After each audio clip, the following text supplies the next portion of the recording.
하겠습니다. 몸이 불편치 않으신 분들은 자리에서 일어서 주시기 바랍니다.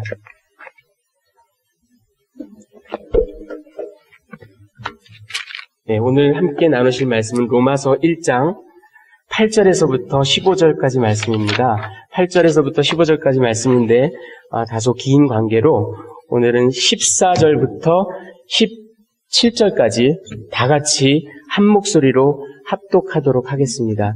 로마서 1장 14절부터 17절까지 헬라인이나 야만인이나 시작. 헬라인이나 야만인이나 지혜 있는 자나 어리석은 자에게 다 내가 빚진 자라. 그러므로 나는 할 수 있는 대로 로마에 있는 너희에게도 복음 전하기를 원하노라. 내가 복음을 부끄러워하지 아니하노니 이 복음은 모든 믿는 자에게 구원을 주시는 하나님의 능력이 됨이라. 먼저는 유대인에게요 그리고 헬라인에게로다. 복음에는 하나님의 의가 나타나서 믿음으로 믿음에 이르게 하나니 기록된 바 오직 의인은 믿음으로 말미암아 살리라 함과 같으니라. 아멘. 네, 자리에 앉아주시기 바랍니다.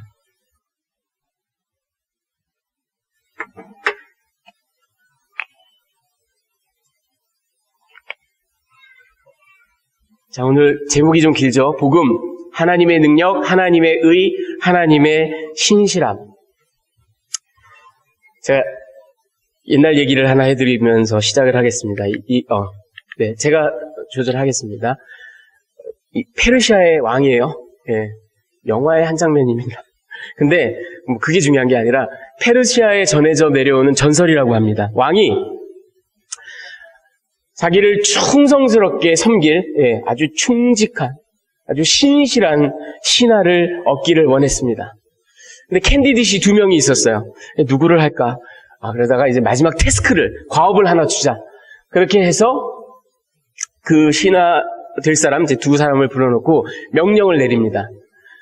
요 앞에 궁전 밖을 나가면 우물이 있을 것이다. 그 우물에 이제 바스킷을 2개를 각각 하나씩 그 사람들에게 주면서 오늘 지금부터 이제 나가서 시작해서 내가 임금도 줄 테니까 오늘 저녁 6시까지 어떻게 해서든지 이 바스켓에다 물을 가득 채워놔라. 그게 과업입니다. 여러분 우리가 듣기에는 그게 그렇게 어렵나 싶지만 고대 시대의 바스켓이라는 게 이렇게 나무로 얼기설기 짜서 이렇게 만든 거라서 물을 부으면 옆으로 주르르 다 흐르게 돼 있어요. 그렇죠? 이 2사람이 나갔습니다. 나가서 그 우물가에 가서 이제 일을 합니다. 한참을 하다가 둘 중에 한 명이 갑자기 그 끌어올리던 버킷, 그것을 확 집어던지면서 에이 나 이런 거 못해. 그리고 승질을 냅니다. 아무리 뽑았지 옆으로 물이 다 흐르니까. 뭐 왕이 아무리 지엄하고 그런다 그러지만 이런 말도 안 되는 걸 시키냐. 이거 뭐 저녁 6시까지 제 아무리 해봤자 우리 속담에 왜 밑빠진 독에 물 붓기 이것처럼 그냥 물 옆으로 다 흘러내리는데 도대체 우리 놀리는 것도 아니고 우리 뭐 어린애들도 아니고 뭐 하는 짓이냐. 막 불평을 합니다. 또 다른 사람이 여보게 이 사람아 이게 쓸모가 있는지 없는지는 우리 주인이 알아서 할 일 아닌가. 그냥 우리는 시키시는 대로 하면 되지. 같이 하세. 여태까지 했는데 뭐 돈도 받았겠다. 합시다. 그래서 또 좀 같이 하다가 먼저 불평하던 사람이 에라이 하고 이제 이번에는 버킷을 확 집어던지고 난 안 해. 누구를 바보로 하나? 그리고 그냥 가버립니다. 한 사람이 남았어요. 저녁 6시까지 하라고 왕이 명령을 내리셨으니까 계속 합니다. 계속 하는데 옆으로 물은 자꾸 다 새고 오후 5시, 6시쯤 되니까 이제 여러분 그 깊던 우물물이요 다 말라버렸어요. 이 사람도 참 대단한 사람인 게 왕이 옆에서 감시를 하는 것도 아닌데 그렇죠? 그냥 적당히 그늘에서 쉬다가 오후 5시 30분부터 하는 척해도 어차피 물 다 흘러내리고 똑같을 거 아니에요. 근데 이 사람 그냥 계속 그렇게 합니다. 그러더니 우물이 다 말랐어요. 그러고 나서는 오후 6시가 거의 다 됐는데 보니까 우물 밑에 뭔가 반짝반짝반짝 하는 게 있어요. 그래서 버킷으로 그것을 끌어올립니다. 보니까 순금, 순은 온갖 보물들이 그 안에 있습니다. 자, 여러분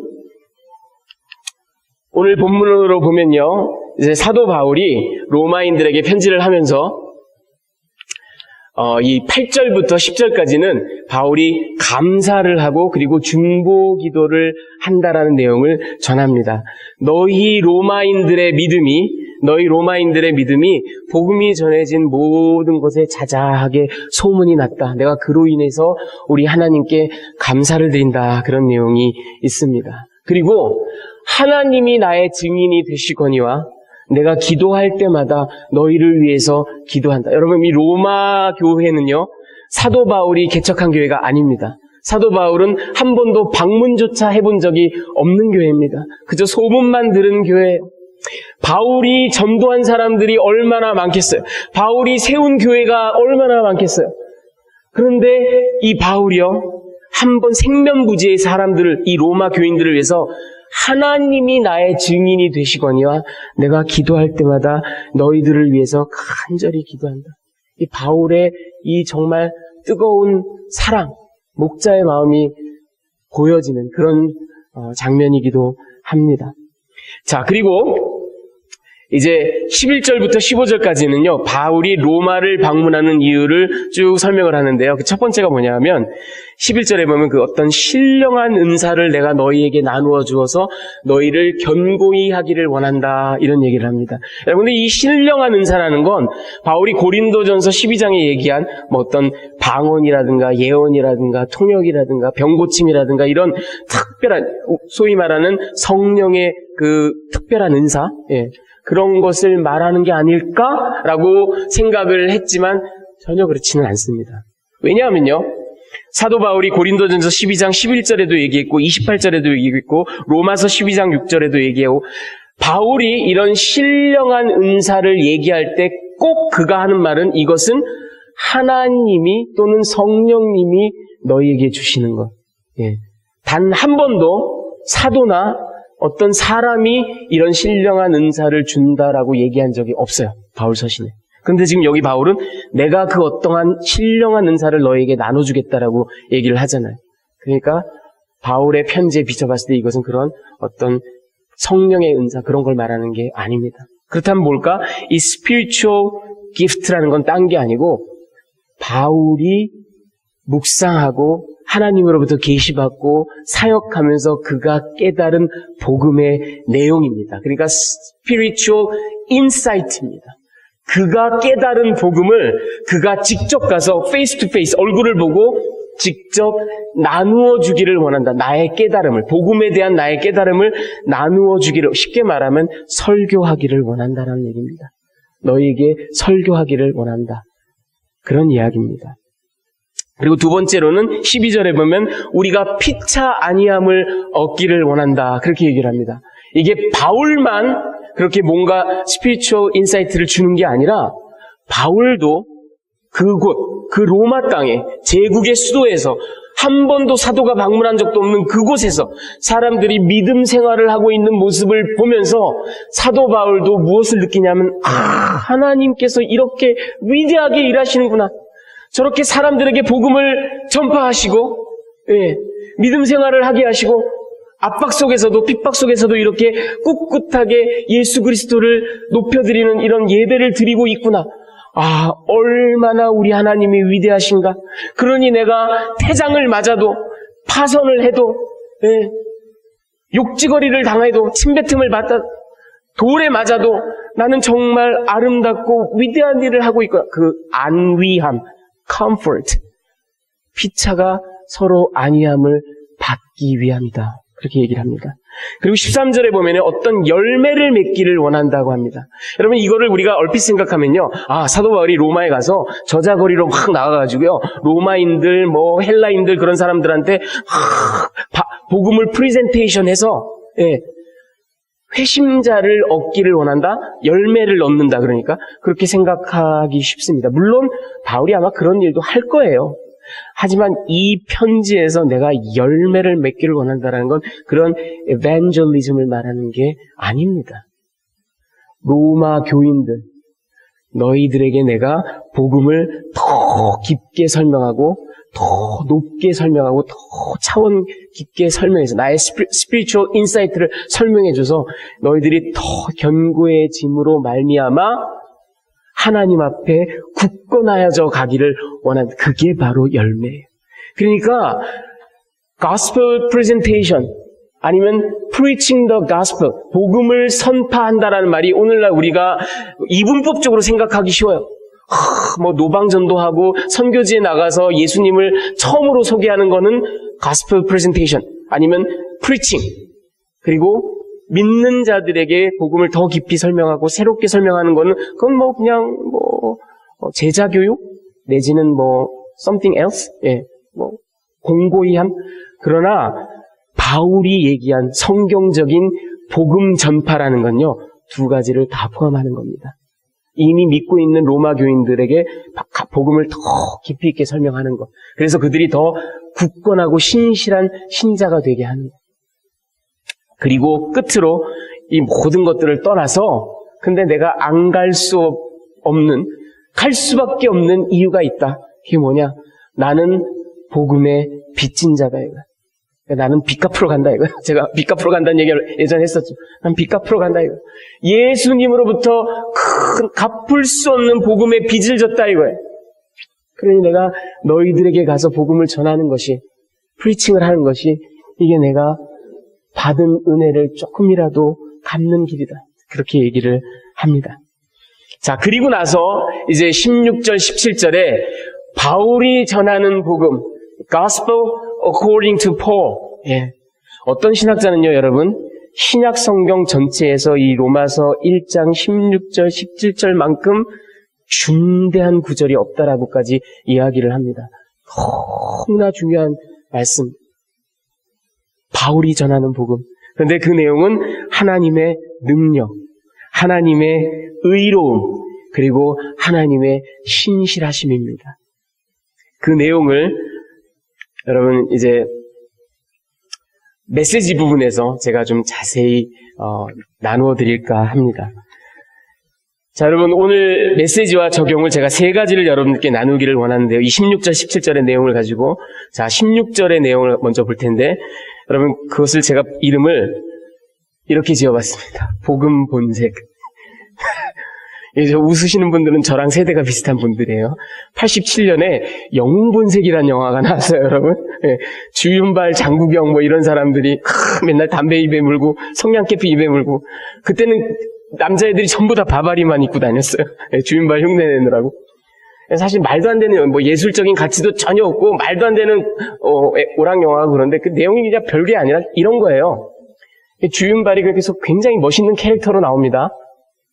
근데 의리를 지키다가 뭐 총을 맞아가지고 다리를 절게 됐어요. 그래서 이 건달 세계에서 뭐 이제 막 비루한 삶을 살아갑니다. 뭐 거렁뱅이처럼 뭐 남의 차 닦고 뭐 다리 쩔뚝쩔뚝 절면서 그렇게 비록 거렁뱅이처럼 살지만 비루하게 살지만 그 안에 영웅이 들어 있습니다. 그래서 제가 영화 선전하는 건 아니고요. 영웅이 들어있어요. 그래서 마지막 순간에 이 사람이 확 쌍권총을 딱 들고 악당들을 다 처치하고 그 다음에 자기도 장렬하게 총을 맞고 죽습니다. 비록 비루하게 살아도 비록 처참하게 거렁뱅이처럼 남의 비유 맞추고 살지만 사실은 그 안에 영웅이 숨어 있었던 거고 그 영웅이 결국은 본색을 드러낸 겁니다. 그걸 돈 따가지고 여러분, 복음이 오늘 16절에 사도 바울이요. 세상이 부끄러워해도 복음은 하나님의 능력이다라는 게 복음 본색이에요. 여러분, 6절에 보면 내가 복음을 부끄러워하지 아니하노니 사도 바울이 내가 복음을 부끄러워하지 않는다. 여러분 이게 마치 뭐 어떤 사람들은 이게 이중부정 아니면 이게 문학적인 기법 라이터티즈 뭐 그래가지고요 문학적인 기법으로 부정의 부정이니까 강한 긍정. 그래서 내가 복음을 진짜로 자랑스럽게 생각한다. I'm proud of the gospel. 이렇게 생각하기 쉽지만 사실은 그런 게 아니에요. 복음은 진짜로 부끄러운 거였어요. 복음은 정말로 차마 입에 담을 수 없는 거였어요. 여러분 저 로마 사람들, 헬라 교육을 받은 사람들, 저 고상하고 격조 높은 사람들에게 이방 변두리에 수리아 땅 팔레스타인도 그 로마의 행정구역상 수리아에 속합니다. 거기는 총독들도 대정을 받으면 망했다 그러는 곳이에요. 아무도 가고 싶어 하지 않는 곳이에요. 그 수리아 땅에도 그것도 본토도 아니고 저 밑에 팔레스타인. 그것도 그 팔레스타인의 유대 땅에서도 저 변방 갈릴리 나사렛 거기 출신의 그것도 목수 무슨 귀족도 아니고 목수가 막 자기가 하나님의 아들이라고 그러더니만 결국은 죄인으로 판명받아서 십자가에서 처참하게 죽음당하는 크리미널로 죽음당하는 이 사람의 이야기. 그런데 그걸로 끝나도 황당한데 그 제자들이 며칠 있다가 막 거리로 뛰쳐나가지고 그 예수님이 다시 죽음에서 살아나셨다. 막 이런 얘기들을 하면서 하나님의 아들이다. 이거는 정신이 온전히 박힌 헬라 사람들, 로마 사람들이 듣기에는 정말 지나가던 개도 안 들을 얘기예요. 지나가던 개도 안 들을 얘기를 막 하고 이건 부끄러운 얘기입니다. 그래서 복음은 시작부터 스캔달리죠. 스캔달이었어요. 그런데 나는 이 복음이 부끄럽지 않다. 왜? 모든 믿는 자에게 생명을 주는 하나님의 능력, 파워, 두나미스 페우 그렇게 말합니다. The power of God 그렇게 얘기를 합니다. 여러분 이런 비유를 많이 들어보셨을 거예요. 한 아이가 살았습니다. 엄마랑 같이 살았어요. 근데 이 아이는 엄마를 너무 싫어합니다. 싫어하는 정도가 아니라 엄마를 아주 경멸합니다. 엄마를 수치스럽게 생각해요. 이유가 뭐냐면 엄마는 얼굴이 그 정말 사람의 형상이라고 할 수 없을 정도로 심하게 일그러져 있어요. 그래서 엄마랑 같이 길도 안 갑니다. 저쪽은 이만큼 떨어져서 와 막 이러고 친구들이랑 길을 가다가 학교에서 돌아오다가도 엄마가 저쪽에 있으면 야 저쪽으로 가자 하고 엄마를 아는 척도 안 해요. 막 맨날 못되게 굴고 막 엄마를 경멸하고 욕하고 엄마의 그 모습이 너무 수치스럽고 미워서 싫어서 못된 아이죠. 근데 그날도 이제 엄마 서랍에서 뭐 막 이렇게 돈을 찾아가지고 나가서 내가 떡볶이를 사 먹어야지. 그러고 막 찾는데, 사진이 하나 나왔어. 정말 영화에나 나올 것 같은 아름다운 여인이 환하게 웃고 있는 사진이 있어요. 이게 뭐지? 왜 이런 걸 갖고 있지, 엄마가? 나중에 엄마한테 이게 뭐야? 하고 물어봤어요. 근데 알고 봤더니 그게 어머니의 모습입니다. 그리고 그날 처음 알게 됩니다. 자기가 1살, 2살 어릴 때 집에 큰 불이 났어요. 소방관들도 뭐 다 도착하고 온 동네가 다 모였습니다. 근데 불길이 너무 심해서 훈련받은 소방관들도 장비를 다 갖고 있는 소방관들도 아무도 들어갈 생각을 못 합니다. 자기는 깐난하게 그 침대에 누워서 이제 죽음만 기다리고 있어요. 근데 장 보고 오던 엄마가 그걸 보고 온 사람들이 다 뜯어 말리는데도 미친 듯이 거길 뛰어들어갑니다. 그리고는 물에 적신 담요로 그 아이를 돌돌 말아서 자기는 온몸이 막 불덩어리가 돼도 그 아이를 끌고 나옵니다. 엄마가 얼굴이 그렇게 된 것은 바로 그 때문이에요. 그날 그 아이가 처음 깨닫는 거예요. 내가 그토록 경멸했던 엄마, 내가 그토록 수치스럽게 여겼던 엄마, 정말 쳐다보기도 싫었던 엄마.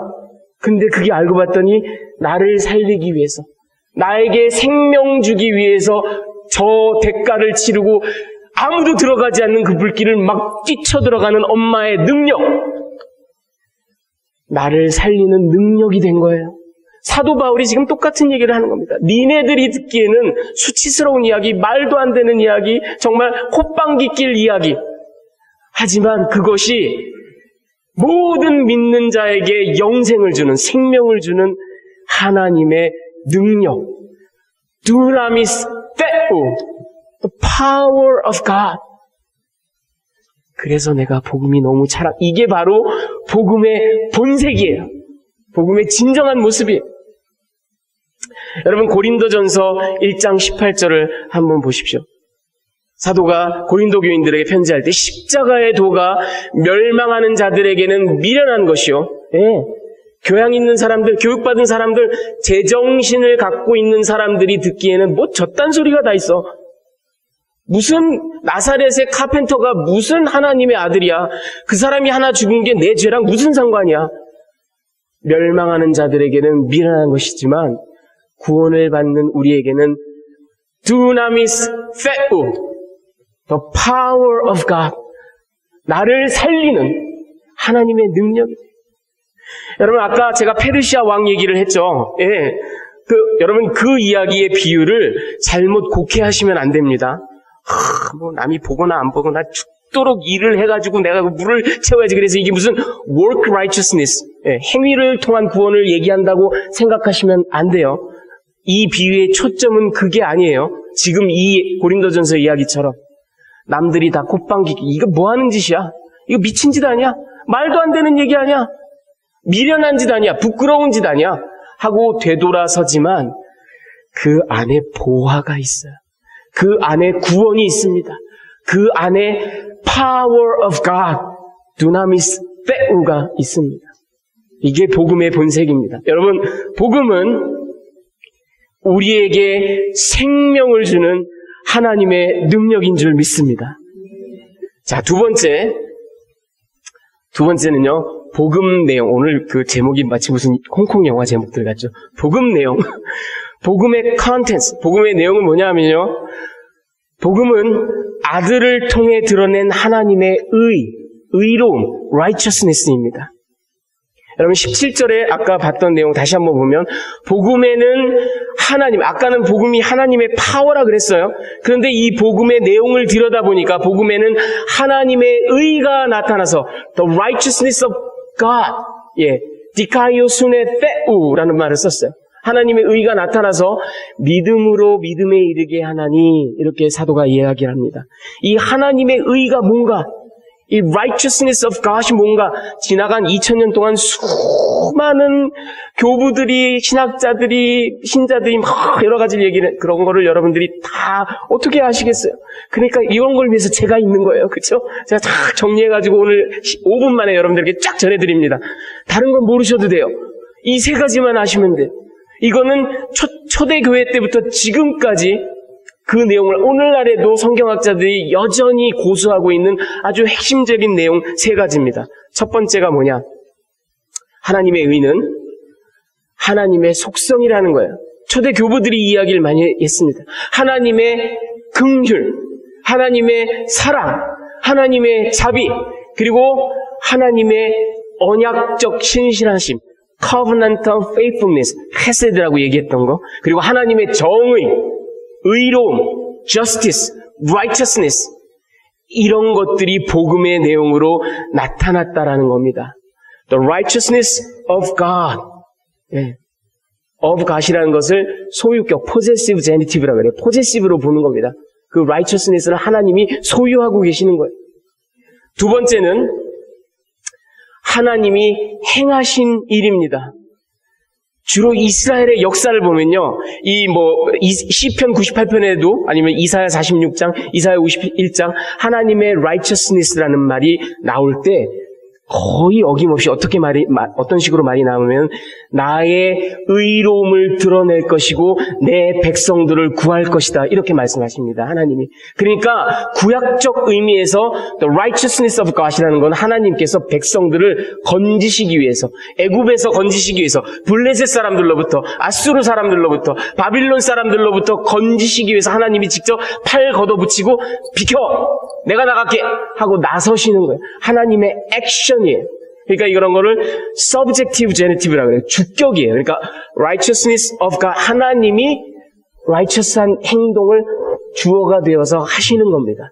예, righteousness of God을 하나님의 액션으로 보는 겁니다. 그리고 세 번째, 이게 가장 중요합니다. 여러분, 하나님의 평결로 봐요.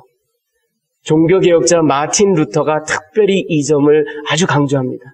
뭐냐면, 하나님께서 하나님의 법정에 선 우리는 여전히 죄인인데, 바뀐 게 하나도 없는데, 손에 여전히 살인을 해가지고 손에서 피가 뚝뚝뚝뚝 떨어지고 있는데, 하나님께서는 우리를 바로 보는 게 아니라, 우리를 바라보시면서 예수 그리스도라는 렌즈를 끼고 보십니다. 그래서 예수님의 의로움, 그건 by the way 예수님의 의로움이 바로 하나님의 의로움이에요.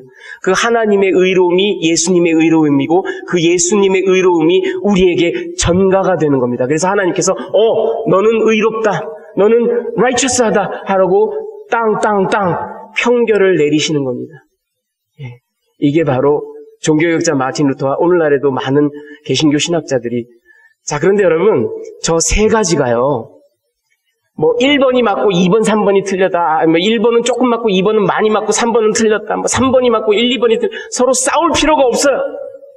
사실은 엄밀하게 말하면 방점을 어디다 갖다 찍느냐의 차이일 뿐이지 저 세 가지가 모두 다 들어가 있습니다.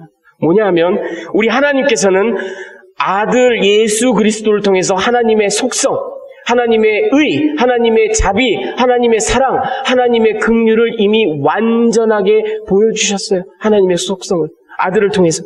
그리고 하나님께서는 그 아들을 통해서 직접 역사의 전면에 나서셔서 아무도 생각하지 못했던 방법, 심지어는 사단도 감히 예측하지 못했던 방법, 십자가의 아들을 죽이는 정말 특별한 방법으로 백성들을 구속하기 위해서 액션에 나서셨습니다. 하나님이 행하신 일이에요.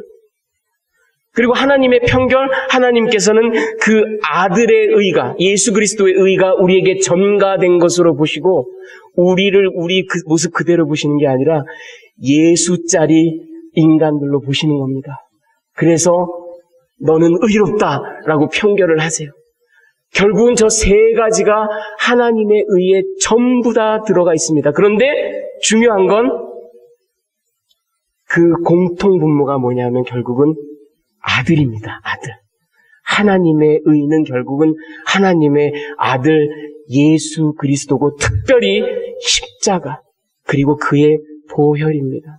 그의 보혈에 하나님의 속성이, 하나님의 액션이, 하나님의 편결이 들어가 있는 겁니다.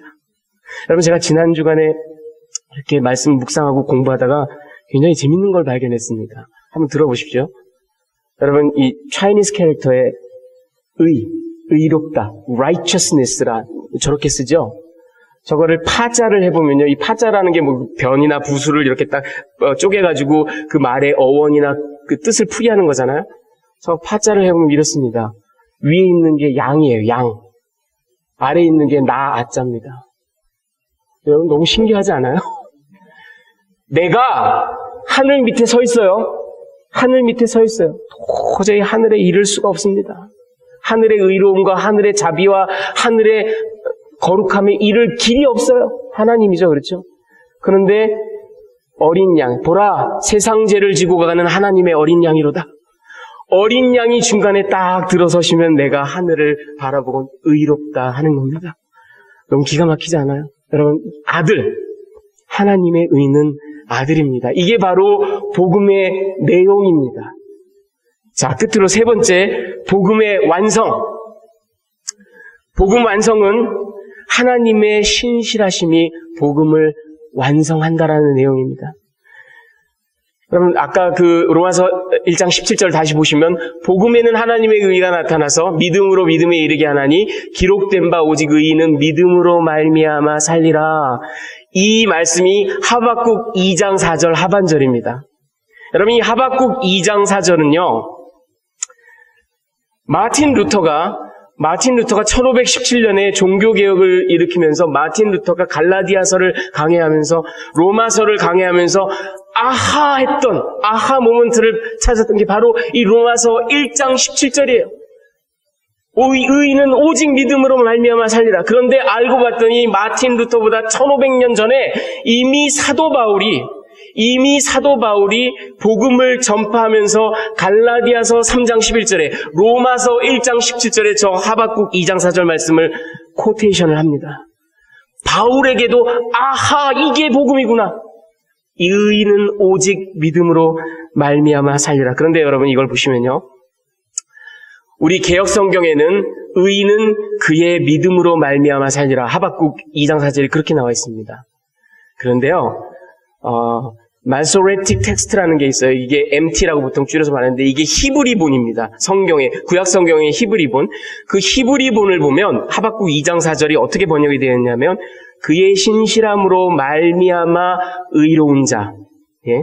그 신실함으로 말미암아 의로운 자는 살 것이다. 이렇게 얘기를 합니다. 그런데 주님 오시기 이미 2세기 전, 3세기 전에 이 구약 성경이 전부 다 헬라어로 번역이 됐다 그랬죠. 그게 셉투어진. 예. 70인경이라고 헬라어로 구약을 쓴 거예요. 그거는 진짜 2000여 년이 된 책입니다. 말하자면. 그 헬라어 판본에는 하박국 2장 4절을 저렇게 표현합니다. 보십시오. 의로운 자는 나의 신실함으로, 저 나가 누구예요? 하나님입니다. 나의 신실함으로 말미암아 살리라. 이렇게 표현하고 있습니다. 사도 바울은요, 헬라어 본을 알고 있었을 것이고, MT보다, 마소레틱 텍스트보다는 훨씬 오래됐지만, 히브리 본을 알고 있었을 것입니다. 그런데 이유가 어찌됐든 간에 사도 바울은 갈라디아서 3장 11절에, 로마서 1장 17절에 인용을 하면서 대명사를 뺍니다. 그리고는 바울의 코테이션을 보십시오. 신실함으로 말미암아 의로운 자. 신실함으로 말미암아 의로운 자는 살 것이다. 이렇게 인용을 합니다. 여러분, 바울이 이렇게 인용을 한 이유가 뭘까요? 여러분, 저는 지금 저 히브리어, 헬라어, 바울 번역을 전부 다 믿음이 아니라 신실함이라고 번역을 한 이유가 있습니다. 저 히브리어가 원래 에무나라는 건데요. 히브리어의 에무나라는 건 영어의 to believe 이런 의미보다 어떤 기간 동안 아무리 핍박이 있고 아무리 어려움이 있어도 끝까지 신실함을 지키는 것, 충성을 지키는 것, 사랑을 지켜내는 것, 그것을 에무나라고 합니다. 그래서 faithfulness, 신실함이라고 번역하는 게 더 맞습니다. 공교롭게도 헬라어에 저것을 표현한 피스티스라는 그 명사도 역시 faith라는 믿음도 되지만 faithful하다. 누가 고문을 하든 누가 잡아 죽이든 뭐 어떤 일이 있든 끝까지 아내에게 충실한 것, 끝까지 하나님께 충실한 것, 끝까지 조국과 민족에게 충실한 것, 이 신실함을 피스티스라고 그래요. 그래서 제가 전부 다 신실함이라고 번역을 한 겁니다. 자, 그런데 보세요 여러분, 한 가지 더 보셔야 됩니다. 그 코테이션 바로 직전에 뭐가 나오냐 하면 믿음으로 믿음에 이르게 하나니 ek pisteos eis pistin 이란 말을 하는데 이게 영어로 치면 from faithfulness to faithfulness예요.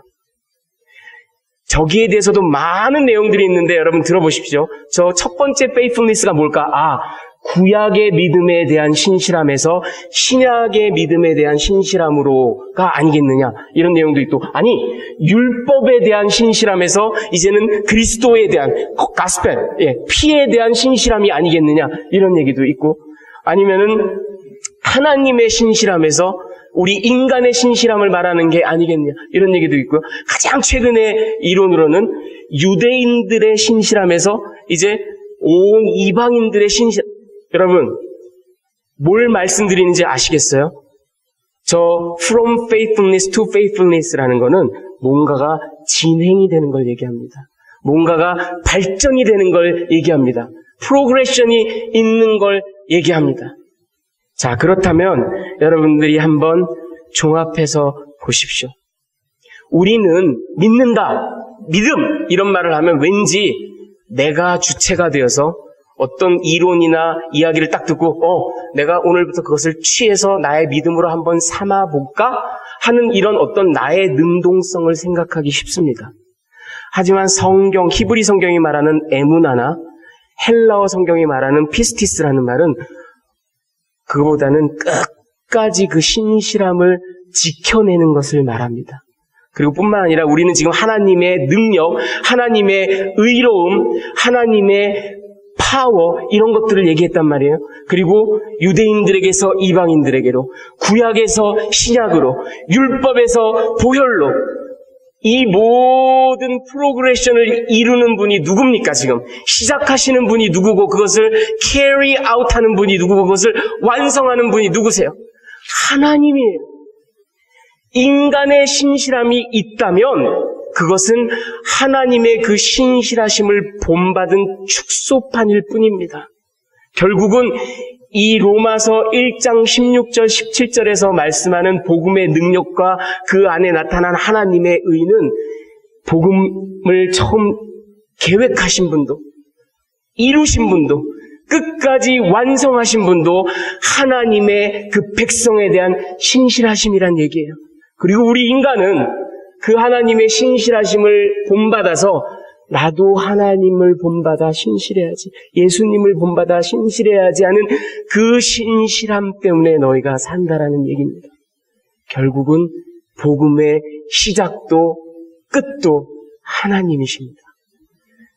여러분, 더글라스 무라는 아주 탁월한 신학학자가 이런 얘기를 했습니다. 한번 들어보십시오.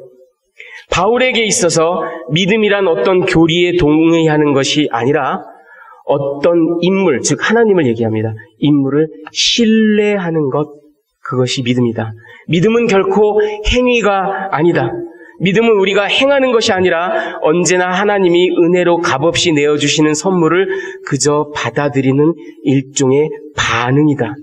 따라서 믿는다는 것은 물론 인간의 영역이면 틀림없지만 하나님께서 보상을 하셔야 할 만한 어떤 공로를 말하는 게 전혀 아니다. 왜냐하면 구원은 처음부터 끝까지 하나님이 하신 일이기 때문이다. 이렇게 얘기합니다. 여러분, 똑같은 얘기를 존 켈빈이 기독교 강요에 이렇게 얘기를 했습니다. 믿음이란 일종의 그릇과도 같은 것이어서 우리가 텅 빈 상태로 하나님의 은총을 기다리며 나아오는 것과도 같다. 예, 이게 바로 믿음입니다. 자, 여러분, 그러면은 여러분들께 드리는 적용점은 간단합니다. 복음은 우리에게 생명을 주시는 하나님의 능력이고 그 복음의 내용은 아들을 통해서 보여주신 하나님의 속성, 하나님의 의로우심, 하나님의 편견. 예. 그런데 왜 사람들은 내가 뭘 한다? 예. 그래서 우리 주변에 그런 얘기 많이 들어보죠. 내가 이해가 안 돼서 못 믿겠다. 예. 내가 이해가 되면 그때부터 믿겠다. 얼핏 들으면 참 합리적인 생각이고 맞는 얘기예요. 그런데 여러분, 잘 생각해 보세요. 제가 잘 아프잖아요. 아프면 이제 병원에 가서 뭐 의사를 만들죠. 제가 만나는 우리 커뮤니티 클리닉의 의사 이름이 닥터 군잔 문자리예요. 발음하기도 힘들어요. 인도 여자예요. 예. 그 발음도 잘 알아듣기 힘들어요. 그 사람이 뭐 어쩌고 저쩌고 얘기를 해서 프리스크립션을 탁 써줍니다. 여러분, 의사가 써주신 프리스크립션 읽어보셨어요? 못 읽겠죠? 예. 뭐라고 썼는지 일부러, 이 사람들이 일부러 그러는 것 같아요. 제가 보기에는. 뭐라고 썼는지 안 보여요. 그래도 그냥 믿거니 하고 CVS 갖고 와서 줘요. 그럼 신기하게 맞는 약을 내놔요. 근데 그 약사도 저는 이름도 모르고 얼굴도 몰라요. 근데 우리는 그걸 갖다가 먹습니다. 왜? 이게 나를 고치게 한다라고 믿어요. 그쵸? 내가 프리스크립션을 이해하나요? 저는 하도 많이 아파서 웬만한 약은 많이 아는데, 아목시실린을 500mg 주는지, 세파클론을 뭐 몇 mg 주는지 내가 따질 수가 있어요? 몰라요. 그냥 받아 먹어요. 여러분, 저도 컴퓨터를 사용합니다. 컴퓨터를 기가 막히게 타자기로 잘 사용합니다. 네. 근데 저는 컴퓨터에 들어가는 반도체에 대해서 정말 손톱만큼도 몰라요. 그 안을 한 번도, 저는 어려서부터 뭐 시계 한 번 열어본 적이 없는 사람이에요. 남자애들은 그런 짓을 자주 한다 그러는데, 잘 굴러가면 되지 뭘 그걸 열어봐. 그래요. 관심도 없고 알지도 못해요. 반도체도 몰라요. 공학의 원리도 모릅니다. 근데 제가 앉아가지고 내가 이거를 이해하기 전엔 절대로 컴퓨터를 못 쓰겠다, 이러고 있으면 어떡하겠어요? 그쵸? 여러분, 저는 내연기관의 열역학에 대해서 아는 바가 없습니다. 기계공학도 모릅니다. 저는 엄청난 로텍 사나이예요. 예. 그럼 내가 이거를 이해하기 전에는 내가 현대자동차 엘란트라를 절대로 운전하지 않을 것이다. 왜? 연소기관이 어떻게 작용하는지 난 모르는데 그걸 어떻게 타냐? 이러면 어떻게 할 거예요, 여러분? 못 살아가잖아요. 근데 우리는 그냥 탑니다. 컴퓨터 써요. 왜? 이것이 나에게 유익을 준다라고 믿기 때문이에요. 여러분, 하나님의 말씀에 동일하게, 단순하게 반응하시면 됩니다. 하나님의 능력이, 하나님의 의가 이미 완전하게 그 아들을 통해서 완전하게 우리에게 주어졌습니다. 그냥 아멘 할렐루야 하고 받으면 돼요. 내가 이걸 다 이해하기 전에는 왜 하나님이 인간이 됐고, 왜 대속을 했고, 왜 부활을 했고, 다 이해하기 전에는 나는 안 믿겠어. 그러면 영원히 못 믿어요. 그냥 단순하게 반응하시면 돼요. 왜? 하나님께서 이미 완전하게 이루셨기 때문에 이게 바로 복음의 내용이고 복음의 본색입니다. 여러분, 이 놀라운 위대한 아름다운 복음을 아멘으로 받아들이시고 화답하시고 날마다 누리시는 그런 하나님의 존귀한 백성들로 살아가시기를 주님의 귀하신 이름으로 축원합니다. 같이 기도하시겠습니다. 할렐루야. 살아서 역사하시는 하나님 아버지 감사를 드립니다. 하나님의 그 신실하심으로, 하나님의 그 놀라운 능력으로, 그리고 아들을 통해 보여주신 하나님의 의로움으로 우리를 살리신 하나님, 우리에게 영생을 허락하신 하나님, 이제 그 하나님의 능력을 믿고 하나님의 그 신실함을 확실히 믿고 동일하게 신실하게 반응할 것을 다짐하는 주의 귀한 백성들을 하나님께서 축복하시고 복음으로 무장하여서 복음 받은 자답게, 복음의 빚진 자답게 그렇게 살아갈 수 있도록 하나님께서 축복하고 인도하여 주시옵소서.